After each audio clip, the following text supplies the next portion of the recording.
Hello and welcome to today's edition of Catholic News Roundup. I'm Vic Faust. First up today, Europe is turning Muslim at a much faster pace than originally thought. Researchers in the UK have rejiggered the numbers and calculated that previous estimates did not account for an explosive birth rate among immigrant Muslims. Additionally, the areas of growth are not evenly distributed but rather concentrated in populous areas, setting the stage for a growing political influence which will become evident, social scientists say, in the next 10 years.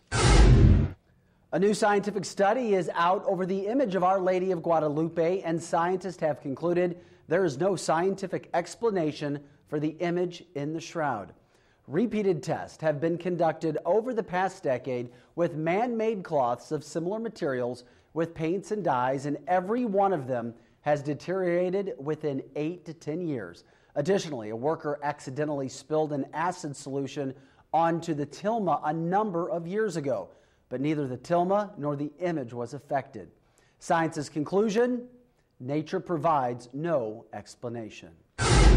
Pope Benedict is urging Catholic pharmacists to use conscientious objection to avoid dispensing drugs with immoral purposes, such as, for example, abortion or euthanasia. In a speech to participants at the 25th International Congress of Catholic Pharmacists, Benedict said that conscientious objection was a right that must be recognized by the pharmaceutical profession. In his speech, the Pope also said that pharmacists have an educational role toward patients so that drugs are used in a morally and ethically correct way. Stay here. We'll be back in a few seconds. Catholic News Roundup is brought to you in part by PewSitter.com, your online Catholic newspaper for the third millennium. CatholicMediaCoalition.org, in line with the Church, online with the world. And DFWCatholic.org, spreading the truth one city at a time. A former high-ranking priest in Colombia has written a book in which he says that in his country and throughout large portions of South America, significant number of priests are active homosexuals. Unlike in America, where the homosexual culture is largely passively accepted, many areas of South America still have cultural taboos in place against open homosexuality. The priest who wrote the book says these taboos have made the priesthood an attractive place for homosexuals to hide, and church leadership hasn't done anything about it. He estimates that 30% of the priests in his diocese are active homosexuals.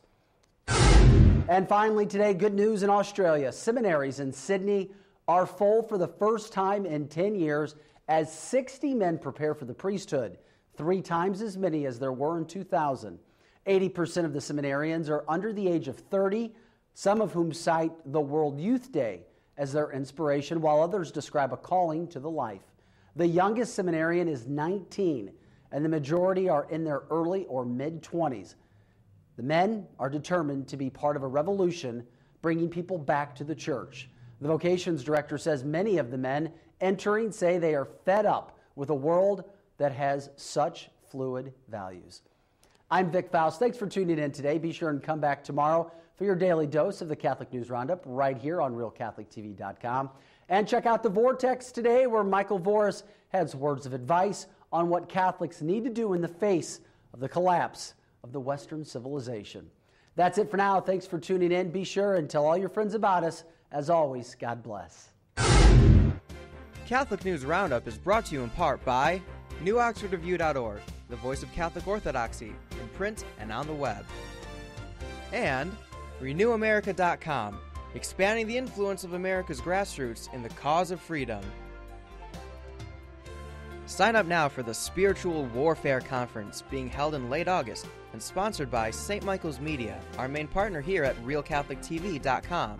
The day-long conference features a fantastic lineup of speakers for only $25. The talks are aimed at toughening us up for spiritual combat. There will be a small gift shop, and of course Mass at the end of the conference, which fulfills your Sunday obligation. To find out more, just click on the link in the box to the right. Mark your calendars for August 22nd and sign up now.